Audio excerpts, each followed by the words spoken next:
We heard all those sirens and everyone is there to receive him, the Minister of State. So yes, and you've been very patient, very good. Thank you. And yes, we have to sit through this session and we hope that it will be a good session. However, I know that all of us are, many of you must be tired, but please bear with us.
हमारे guest जो हैं, the chief guest doctor Jitendra Singh, वो आ चुके हैं. He is with us now, he is right here. He join us shortly. He is here.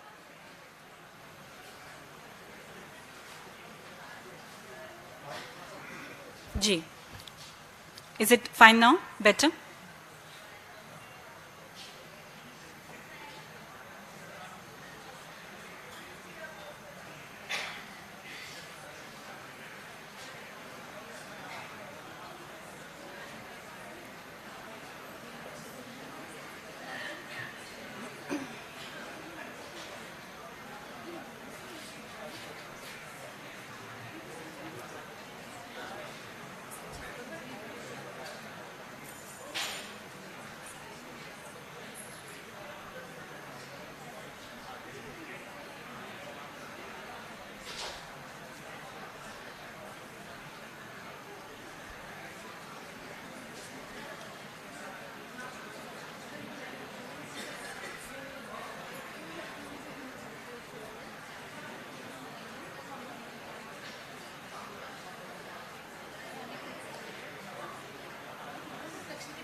मुझे पता नहीं आप में से कितने लोग शेरो शायरी का आपको शौक है, लेकिन मिर्ज़ा गालिब का एक शेर है कि कोई उम्मीद बर नहीं आती, कोई सूरत नज़र नहीं आती।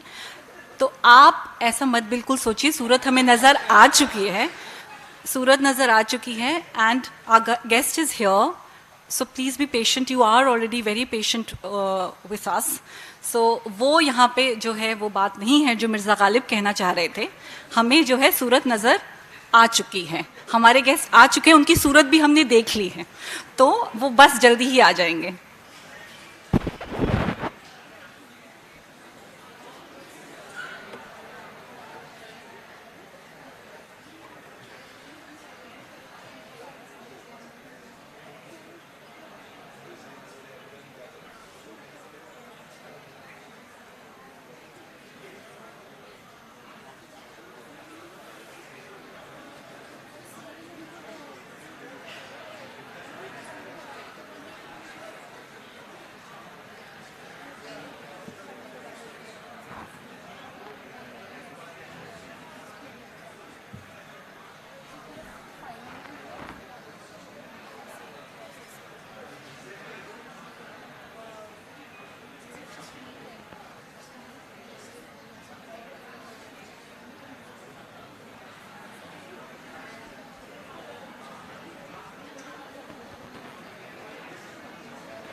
Well, can I request all of you now to be quiet?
अब मैं आपके साथ ये साझा कर दूं कि किन्हीं कारणों से प्रोफेसर दिनेश सकलानी जो डायरेक्टर हैं एनसीईआरटी में वो नहीं आ पा रहे हैं और इसी वजह से क्योंकि वो नहीं रहेंगे तो हमारे साथ प्रोफेसर पंकज अरोड़ा होंगे जो गेस्ट ऑफ ऑनर होंगे आज के प्रोग्राम के लिए।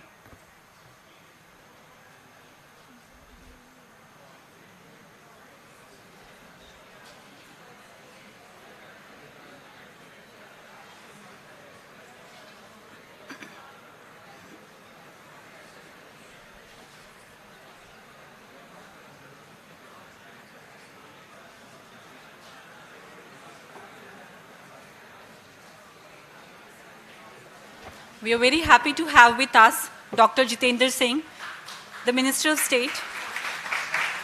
Yes, sir, we'd request you to please come on the dais.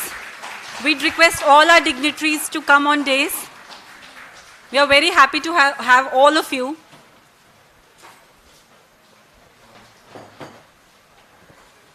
Thank you.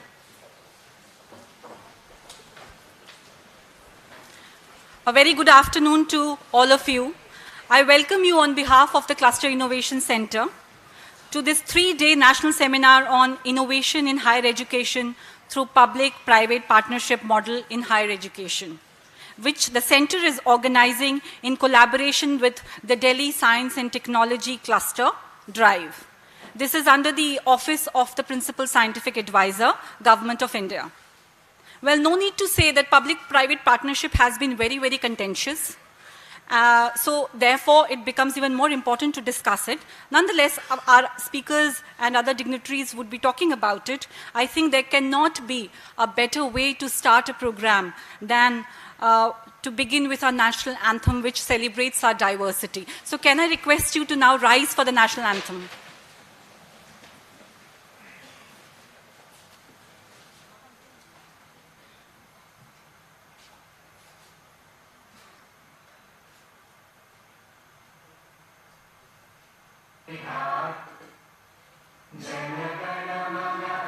नायक जय हे भारत भाग्य विधाता पंजाब सिंध गुजरात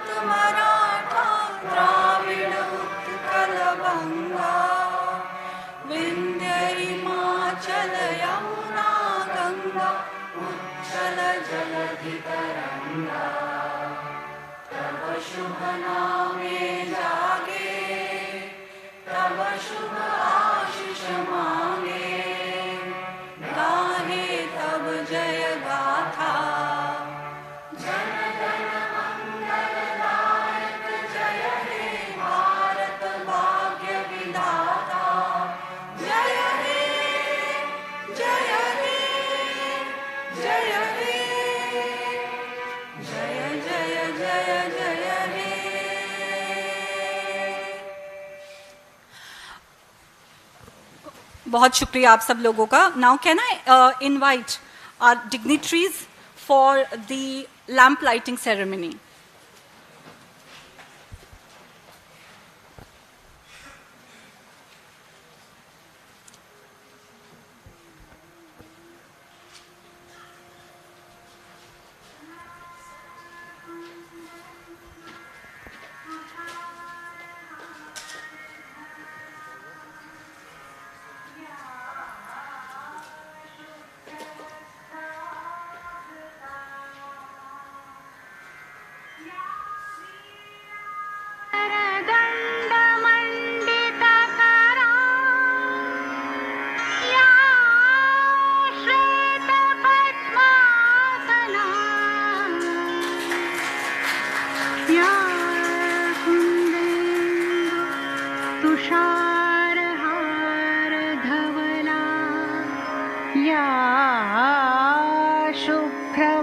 शुभ्रवस्त्रावृता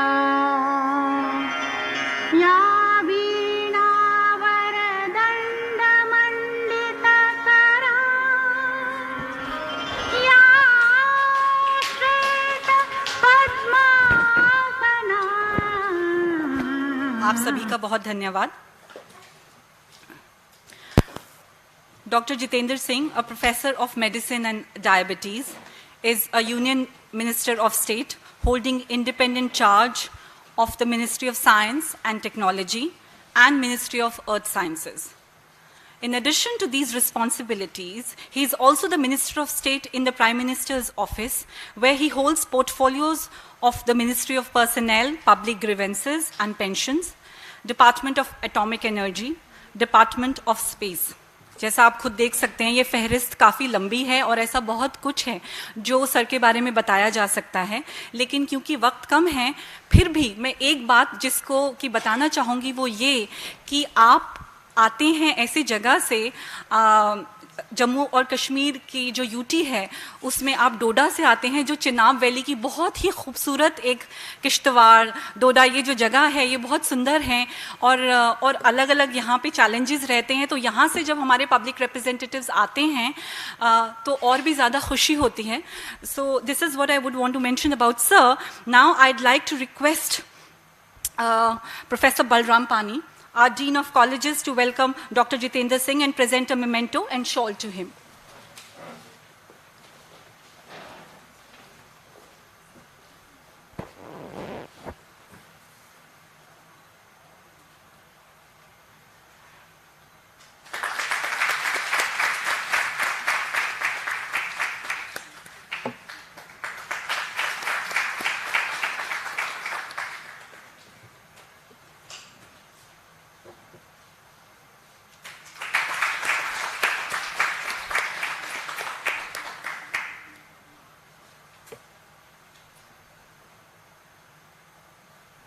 बहुत धन्यवाद प्रोफेसर बलराम पानी साहब आपका.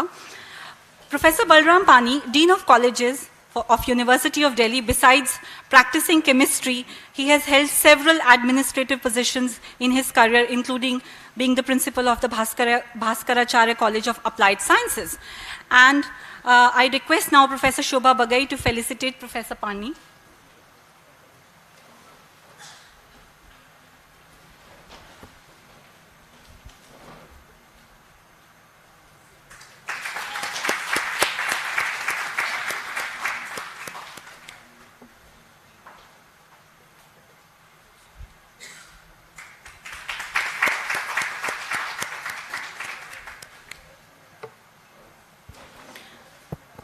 Professor Pankaj Arora, our guest of honor today, is a Dean, Faculty of Education. He's also the head department of education, which is one of our very cherished departments here at the university. He's also university's dean's students welfare. He has been part of key consultations and committees on the NEP 2020. And now I request Dr. Vikas Gupta to please felicitate Professor Arora.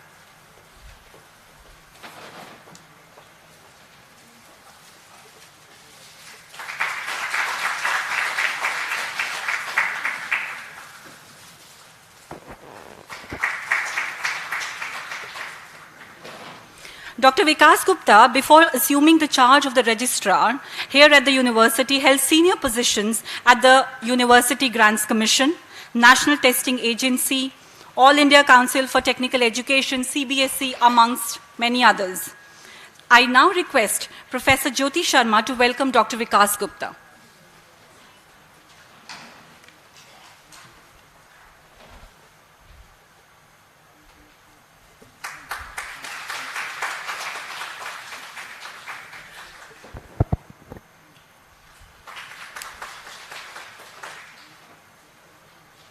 Now, without much delay, I'd like to straight invite Professor Shobha Bagai, the director of the Cluster Innovation Center, for her welcome address, as well as to give the overview of the 3-day seminar. Thank you, Gitanjali. Honorable Dr. Jitendra Singh ji, Minister of State, respected Professor Balram Pani ji, Dean of Colleges, Professor Pankaj Arora, our guest of honor for today, Dr. Vikas Gupta, the Registrar of the University of Delhi, all my colleagues sitting on the dais and who are present with us today, participants for these 3-day seminar, and the students who are with us today. I, on behalf of Cluster Innovation Center, welcome you all to this 3-day national seminar on innovation in higher education through the PPP model. I would just like to take a few minutes to describe to you what Cluster Innovation Center actually is, because many of you who are either from the University of Delhi or who are not from the University of Delhi may not know in detail what Cluster Innovation Center stands for. The Cluster Innovation Center commenced in 2011. The mandate of the center was always to start certain innovative courses, and at present we have 2 undergraduate courses and 1 postgraduate courses which is running at the Cluster Innovation Center. One of the undergraduate courses that we have at the center is the BTech in IT and Mathematical Innovation. The other undergraduate program that we have at CIC is the BA Honours in Humanities and Social Sciences. The name may look very familiar, but this honours course that was started at the center, this is under the Meta College concept. The idea basically was that the students can create their own degrees. So apart from a few mandatory courses, the students had the liberty to go and choose the various courses from different constituent colleges of the University of Delhi and have their own degree. The third course, which was started in 2013, was an MSc in Mathematics Education, that is in collaboration with Jamia Millia Islamia. And if I may say so, that is the only degree in India which is given by 2 central universities, the University of Delhi and Jamia Millia Islamia. But a common thread that goes across all the 3 courses and what we have been practicing at Cluster Innovation Center is to have a hands-on learning. The pedagogy is based on project, which is, if you read the concept of the Higher Education Institute of the NEP document, so sometimes it feels to us that maybe we are reading what we have been practicing at the Cluster Innovation Center since 2011. And in the past decade, I think we have a prototype ready of how this NEP is going to be implemented. And of course, the University of Delhi has always given us support, and the University of Delhi has rolled out the NEP since 2022. This seminar is in collaboration, if you look at it, it's in collaboration with the Delhi Science and Technology Cluster of, the acronym is DRIVE, which is actually the Delhi Research, Implementation and Innovation. One of the verticals of the DRIVE is the Delhi Effective Education and Pedagogy Cluster, which we call it as Deep C, which is in fact housed at Cluster Innovation Center. And the idea of this is to bring out the new ways of not only how the education has to be imparted, but what are the various policies, the way the pedagogy can be changed, the way the curriculum can be in fact changed, and that is what the Cluster Innovation Center drives to be. The other center that is housed at the Cluster Innovation Center is the Design Innovation Center. So that over the past 3 to 4 years, we already have certain prototypes, certain startups, and that space, in fact, is a space which we give out, the space and the mentoring for the students to come and start their own startups. So in a brief, in fact, if I go on and on about Cluster Innovation Center, we do have a lot to share about that to you. But for today, the theme that we have all collected over here today is to discuss about the innovations that can happen in the higher education through the public-private partnership. Of course, many of the participants may have suggestions, may have myths, so we have different sessions spread out across these 3 days, which will include the paper presentations, which will have the plenary discussions, which will have your panel discussions, then the best practices from the industries. So I really hope that all of you have these 3 days of fruitful attendance with us at the center, and we actually imbibe, what has been the logo of Cluster Innovation Center, that we need to dissolve boundaries and we need to evolve senses. With those words, I welcome all of you once again to the Cluster Innovation Center, the seminar that has been organized with it, and thank you so much for being here with us. Thank you very much. Thank you, Professor Bagai. I'd now like to request Professor Balaram Pani, the Dean of Colleges, to address us. Sir, please.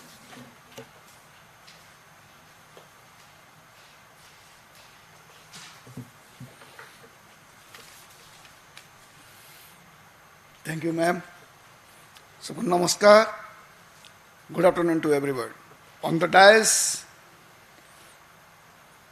our Honorable Chief Guest, Dr. Jitendra Singh, Minister of State Science and Technology and Earth Science, Professor Pankaj Arora, Professor Shobha Bagai, and Professor Sharma ji, and Dr. Vikas Gupta ji, and the deans and the principals and professors, senior professors, and my dear student friends. First of all, I congratulate you and welcome you in the inaugural function of 3 days seminar in innovation of higher education through the PPP model in the centenary year of Delhi University.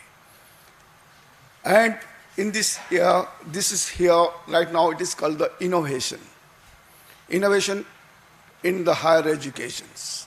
Means whenever you will enter into the university or higher education, everybody knows that we are intelligent. And to this intelligence, means when you will add your innovation ideas, then you will become knowledgeable. And this knowledge, what to do with that knowledge? This knowledge, it is always with you to construct your future and the construct of the nation. So that's why the innovation is quite necessary, and this knowledge, whatever you have acquired, and whenever it is the PPP model, then it is said that when the great minds churn together, they will come with some new ideas, and these new ideas will definitely help, and it will benefit to our nation and to the country as a whole. So therefore, means these seminars, with these seminars, means when the many great brains will churn together, at least something will come out. And whenever it is said that is the knowledge, it is always required to construct something, means in the better way. Means when the constructive word it is called, then it is the positive. Whenever you will giving the positive input, definitely you will get the positive output. And here, the innovation ideas and knowledge of many resource persons, very, very intelligent resource persons, definitely it will help us, and we will be benefited, and it can be also in the future state, we can use it. And thanks to the innovation project, the cluster innovation science, means they have organized this seminar. And again, I say that thank you to all, and you invited me, and for this occasion, again, I will say good wishes to you. Thank you.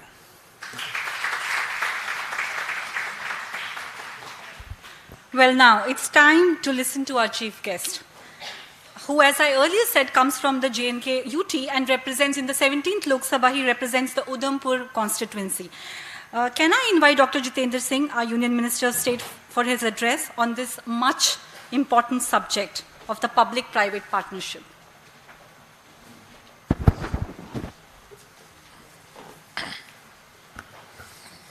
Thank you. Thank you for your kind introduction.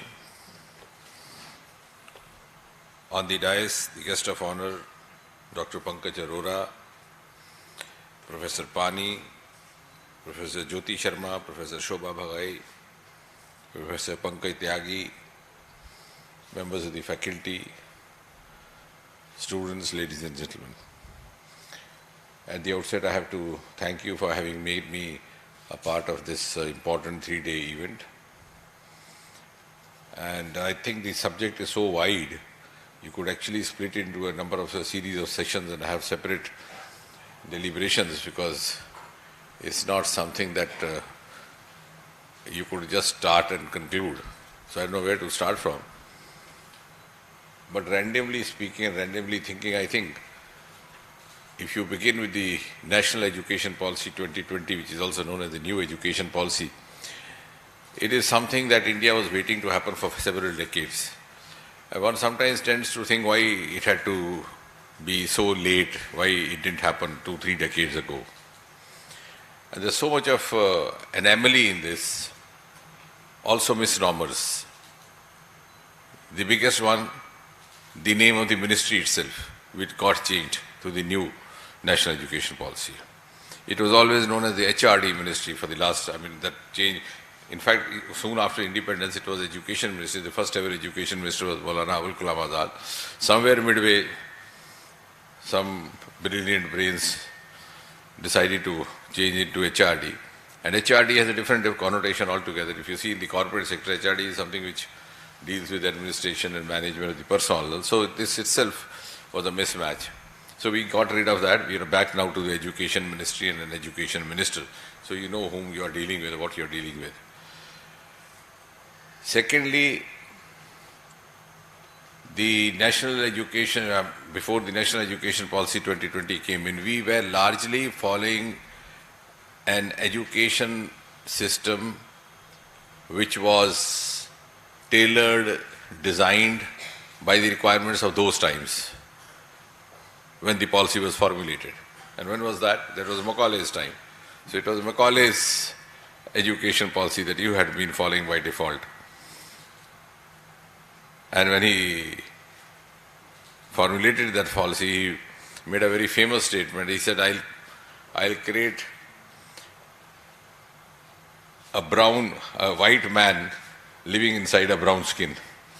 That will be the crux of my policy that I have created.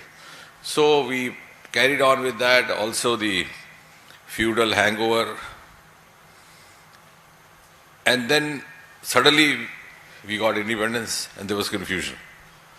Because earlier all we were being educated as subjects to pay obeisance to the masters. Now we were told you are your own masters. But the education system was a mismatch. And therefore, degree became the importance. We are talking of private public before that. Let's understand what it's all about, because we are taught in research to have a retrospective before we go to prospective. As Churchill said, the longer you look back, the further you look forward. So, I think the biggest harm that has been done to the country by the education policy that we followed for 65 years, which possibly we didn't even realize, that we created a new genre of population called educated unemployed, whom you will find sitting in dharnas all over, outside the collector's house, outside the chief minister's house, at Jantar Mantar. If you go to the Shahjahan Road outside the UPSC office, you have a permanent tent in place. The owner of the tent house doesn't remove that because he says somebody other would come there to sit. So he conveniently foots the bill to whoever uses the facility to protest. And as researchers, because if you are talking of this, I think we should be indulging in all this. We have been taught not to talk without evidence, and so we should also have the aptitude to check the evidence, to check what I am saying. So next time when you drive that way, and you will find all of them are very good degree holders. And this is because we linked degree to livelihood and translated the meaning of education as degree. So degree became a trophy. Now this does not happen in the land from where Macaulay came. Something which you don't realize, many of us doesn't realize, that he formulated this policy especially for the subjects of the colony of the subcontinent, not for his own subjects. But now we are almost in the same league as a liberated nation, as a free nation. And I think the biggest evidence of that is that you hardly find a PhD in UK. It's a rare commodity. Here you have, I think, 50%. And sometimes I have to introduce myself as saying that I'm a real doctor. Earlier on it was otherwise, the PhD was a coveted thing. And a few years back, we had the Vice Chancellor from Cambridge University, the most premium university of the world. He happens to be a teacher of microbiology, so from the same medical fraternity. He is now past 80. That's another thing which you have to introduce in this new education policy, because this, as I was telling in the morning before we were walking, this is just first step in that direction of reforms. There's a lot much to be done.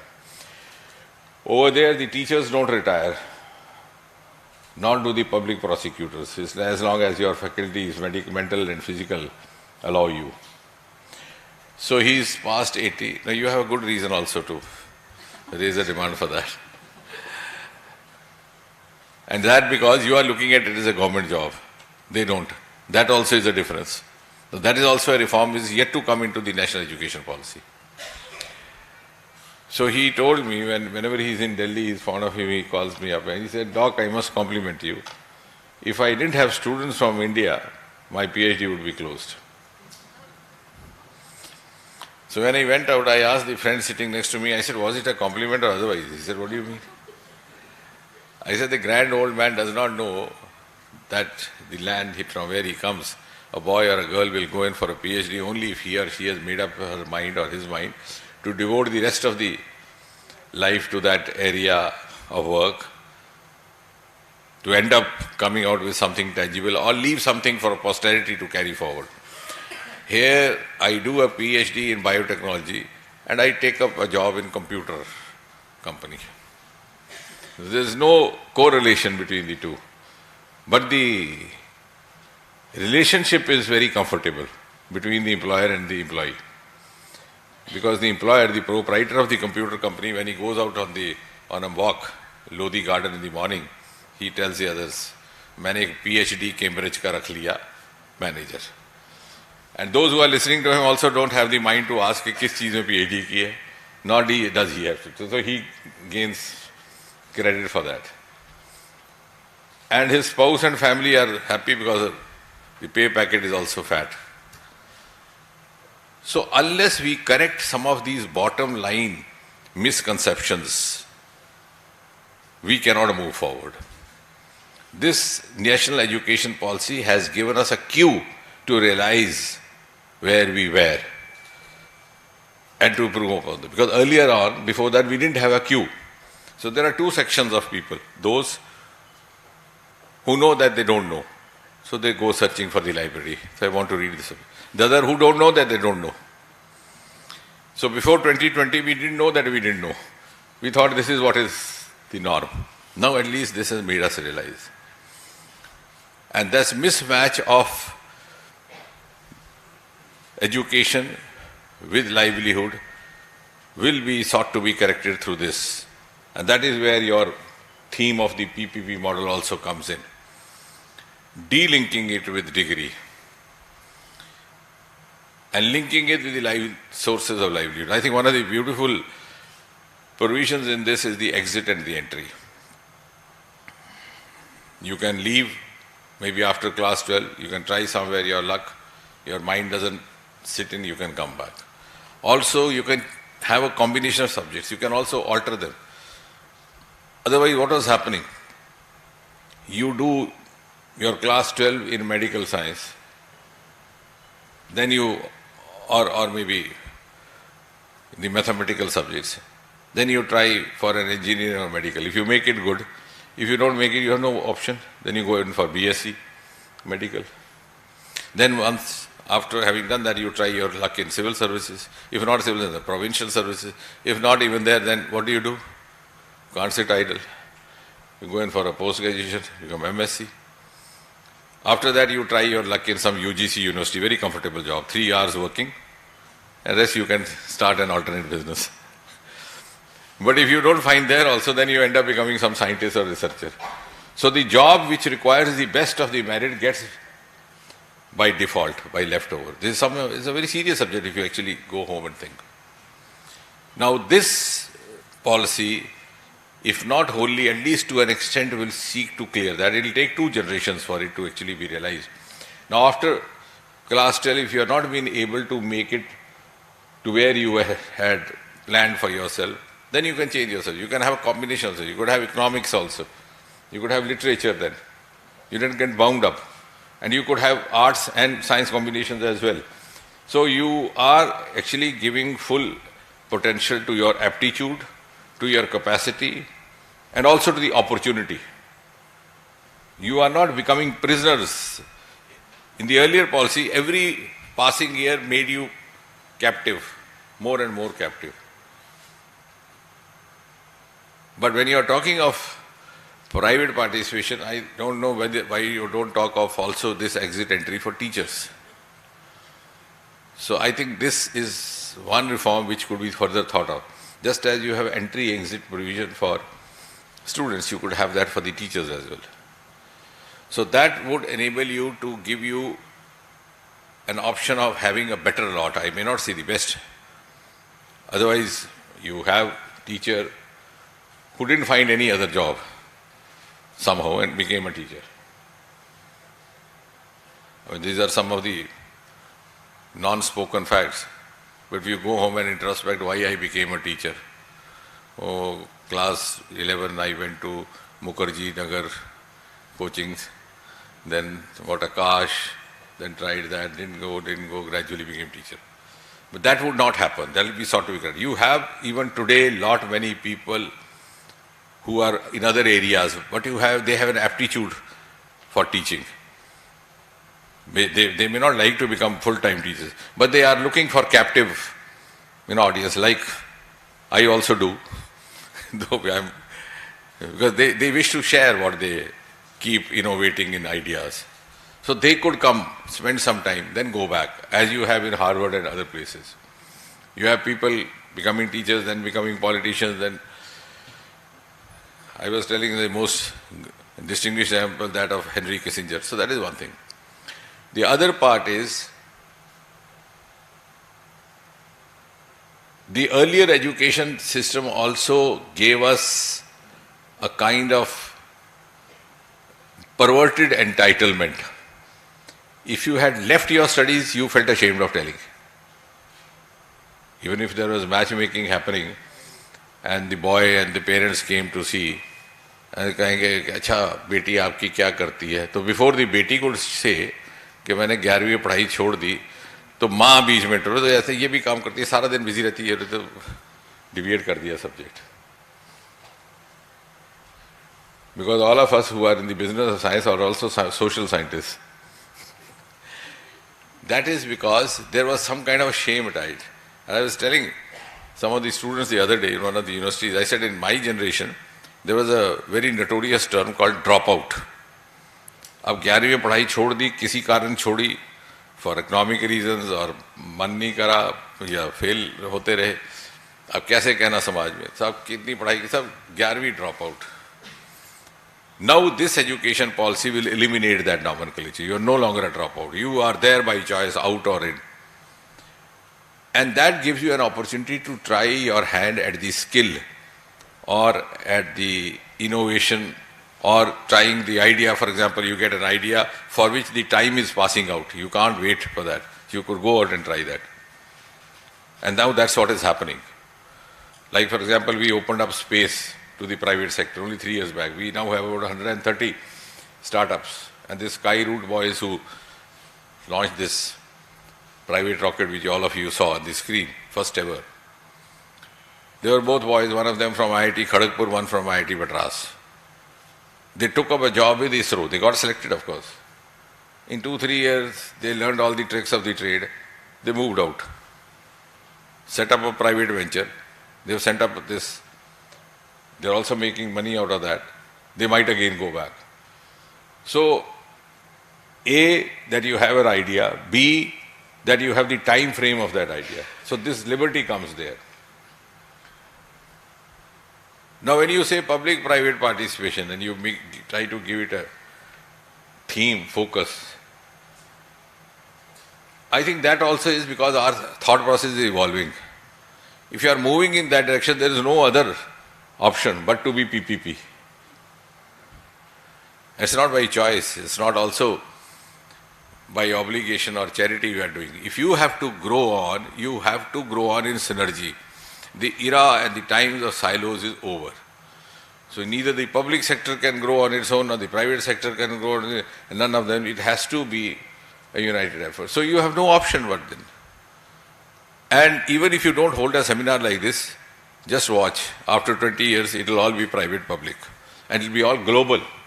In fact, one step further, I was telling some of the friends from abroad, I said, now the time has come for PPP plus PPP. There's a term that I coined. PPP means public and private India plus public and private the other country. So here the public sector joins hand with the industry, local. You set up a model. And then when you collaborate with another country, they also have the combined model. So you are enlarging your pool, also supplementing your resources and having a better potential. So we are now actually a part of the global world, so I don't think that's going to make much of a difference. Of course, it's good that if we have these events, we keep reminding ourselves, retreating ourselves, but it is something which is going to be inevitable in the times to come. And of course, as far as science and technology is concerned, we have so many of programs which are not actually availed of. We already have in place. And there are two reasons for that. A, that even today, we are able to provide support to those who reach us mostly. They may not be necessarily the best. They may not necessarily be the most deserving. So how to reach out to those who would actually be taking the best advantage of it, and we will also feel rewarded by having supported them. So that reach out is something where the universities can come in. And nowadays you don't have to go and hold camps in satellite towns and satellite cities or satellite campus offices. You have all the webinars and all these facilities available. So that's one. And the other is the change of mindset. However much you try, at least in some of the North Indian states, the Sarkari Naukri mindset is not yet over. So this is and for that, again, universities could hold and exchange programs with those who have liberated themselves from that mindset and are doing wonderfully well. Like for example, the state of Gujarat, the state of Karnataka. You don't have boys and girls filling up forms for a government job. Even civil services forms are going unfilled in the state of Gujarat. Because I keep moving among youngsters most of the time. 2-3 states I move every week. Mostly spend time with youngsters because oldies will keep then Rona Dhonai. So there's much to learn from them. So I asked a boy in Gujarat, I said, why don't you even fill out a civil service form? कहता sir 1 साल लग जाएगा तैयारी में, उसके बाद पता नहीं होगा, तब तक कुछ जमा लेंगे. Same is the case now gradually. Karnataka, of course, Andhra is still mixed, but still they've come up. Only yesterday I was with a couple of boys in Chennai because I'll also try to follow them up, what they are doing. 6 months back they set up a snow park in Chennai, -5 degrees, huge premises. You have the lady who was appreciating Jammu Kashmir more than Dr. Jitendra Singh. Yeah, to her. You have Gulmarg there, you have Sonamarg there, you have Kashmir there. People come, do skating, and he's heftily charging them. The footfall is almost 5,000 per day and 20,000 on weekends. And yesterday I was in Chennai, I asked him, how is it progressing? कहता है sir हमने अब बाहर एक दुकान भी खोल ली garments की कि भाई साहब अंदर जाएंगे तो बहुत ठंड होगी. So this is now happening in some of those areas where the mindset is being liberated. But here, of course, in some of the North Indian states, you still have that. So that is one challenge, because unless you make them realize, and how could you make them realize? By giving them evidential proof of the fact that this is an avenue much, much, much more lucrative than a government job. And that will draw them. And that is true, in fact. The third part is that the sin that we committed, as all of us, as teachers, we gave some kind of an entitlement to the more educated and linked it with greater success in life. That, I think, approach we'll also have to try to liberate ourselves and make others. Now I'll tell you, give the instance of that. When you talk of startup, you talk of PPP model. Why the university is talking of it? Why not a non-university graduate? We have a huge, huge potential in this country of agri-tech startups. Most of them are not even graduates. So when you talk of science, technology, innovation, please remember, no two words in English language are the same. Revealing is not the same as disrobing, not same as undressing. All have different connotation. So innovation can be independent of science. It could be independent of education. It could be independent of degree. We have a Roma mission going on currently in the country, which has come to be known as the Purple Revolution. Has begun from the Himalayan states, Jammu, Kashmir, Uttarakhand, now Himachal Pradesh also taking up. So the boys and girls who got into it are making lakhs. We are providing all support, technology support, funding support, even carrying their products to the market. Small, such a tiny bottle of perfume fetches them 10,000-15,000 rupees.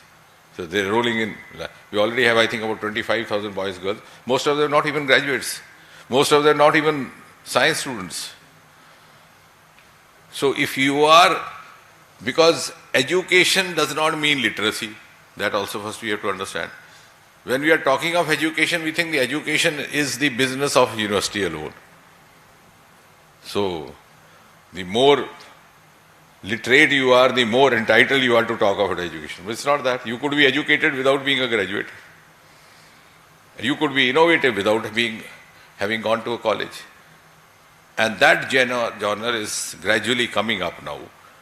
We have agri startups, we have ocean now startups soon, because we have a 7,500 long kilometer coastal line and our seabed is full of minerals. All the wealth which was not discovered so till now. I was telling other day, some of the visitors from Australia, I said, your country is known as Australia, your continent known as Australia, your island known as Australia, but your ocean not known as Australia, our ocean known as Indian Ocean, because our ancestors knew how much of wealth is there. So that's going to be the new area. So the new education policy or whatever education policy as we go on evolving, because part of the same society, so we have to evolve as a whole. You cannot be evolving simply in isolation sitting in the seminar, because that also requires PPP model, greater synergy in evolution. So as we move forward, we would realize, and that will be the ultimate actually, the goal and also the litmus test of our new approach, that we have liberated it from all these superfluous entitlements. and then made it a tool of not only livelihood, also tool of ease of living. And when that happens, I think these seminars will be held, if at all, in every nook and corner, or whether it will be required or not, whether we will have a podium or not. So as long as these entitlements continue in this country, we would not be able to actually liberate ourselves from the mindset of the past, because as I said, everything grows as a whole. I will just narrate a small anecdote and then conclude about this. When I think John Taylor was the Prime Minister, he had a son when he was in the Downing Street, and the son one day was found in a pub. So you have a minimum age, the CCTV camera picks up, and they send it to the nearby counseling center, and the parent is then called to take home the child. So he was sent the message. Like any other father or parent, he went there. When he came to the media, people asked him, he said, no, it's more difficult to be a father than to be a Prime Minister. That's because there's no entitlement involved. So I think gradually now, with the kind of the startup movement, and thanks to Prime Minister Modi, it is because of him that new kind of awakening has dawned in this country. It was he who said from the ramparts of Red Fort in 2015, his Independence Day, Startup India, Stand Up India. And I recall very vividly, many people ask me, what does this mean?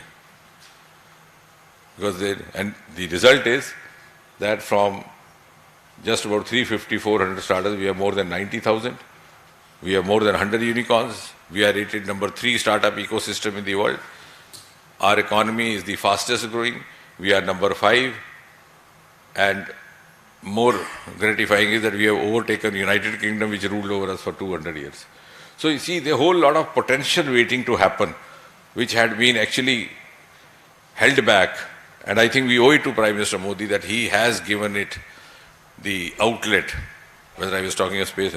And therefore, as we move on and we see the path to success and become more aspirant, this is now the level of aspiration is also, we become more aspirant about more and more success, we will gradually realize that we have to be synergized. And a synergy of research, academia, industry, startup. And that itself would be the sum total of education, not the degree per se, where the degree alone would actually be an impediment to the entire concept of education. And I think that encompasses all, but I must congratulate you for having made the society think on this direction. Thank you.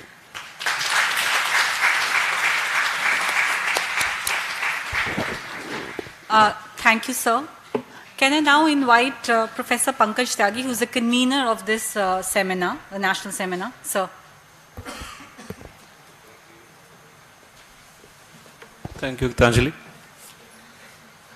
On behalf of Cluster Innovation Center, University of Delhi, and as a convener of the organizing committee, I am very thankful to all the dignitaries on the dais, and especially very thankful to our chief guest, Dr. Jitendra Singh Ji, the Minister of State, Science and Technology and of Earth Sciences.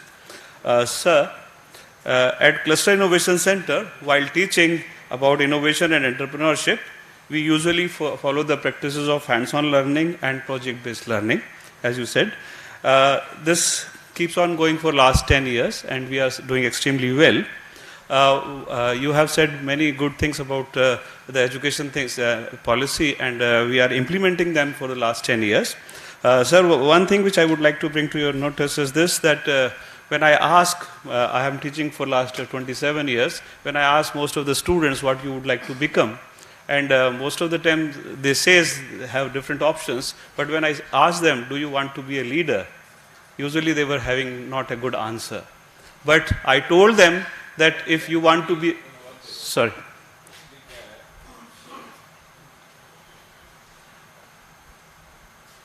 उसमें भी कसूर हमारा है. Now you are mixing up. When you ask him leader, he thinks you are asking him to politician. Yes. बात ये है ना. वो आपका भी कॉन्सेप्ट गलत है और उसके गलत में डाल रहे हैं. Leader is anybody, you know, she is leading us now. So leader is a leader of a domain, and we need to have leaders. Even in startups we have leaders. Unfortunately, we mixed up this with that concept. नेता हो तो नेता की image ऐसी हो गई कि बाहर से कुर्ता होगा खादी का, अंदर से टेरेलिन की बनियान. तो जी सर, जी सर, इसी विज़न को बदलने के लिए सर, जब स्टूडेंट्स ने मुझसे पूछा कि लीडर क्या होना चाहिए, तो मेरे हिसाब से जो दो लीडर की दो मेन क्वालिटीज़ हैं वो है कि leader should have a vision and he should have a implementation plan. So when I gave these things to them, literally sir, at Innovation Center, they really want that, can you give some examples of such leaders? And I am really thankful to you, sir. You are here and you are associated with the Prime Minister office. So I would like you to thank our Prime Minister for doing this, because he is the one who is, and the whole Minister of Council, who is giving us that how a professional government has to be run. So that way, this PPP model which we are talking about, if I say it is instead of private, if we have a professional public partnership, that is more suitable to this. So with this, I am thankful to you for coming here, and I also thankful to all the dignitaries on the dais, and also thankful to the Centenary Committee who has helped us in organizing this. The committee is being led by Professor Neera Agnimitra. So I am thankful to all. Thank you so much, sir. Thank you.